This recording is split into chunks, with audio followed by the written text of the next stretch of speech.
ஆசி வாங்கி வந்தவரே சனி பகவானே சனி பகவானே அந்த ஈசனையும் விடுவதில்லை நீசமுள்ள உங்க கோணம் பேச்சுக்குள்ள சூடு வரும் நீங்க வந்து தங்குமிடம் நீசமெல்லாம் நீக்கிடுங்க நேச சனீஸ்வரரே குளிர்ச்சி அடைஞ்சிடுங்க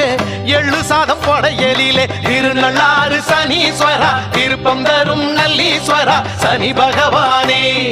சனி பகவானே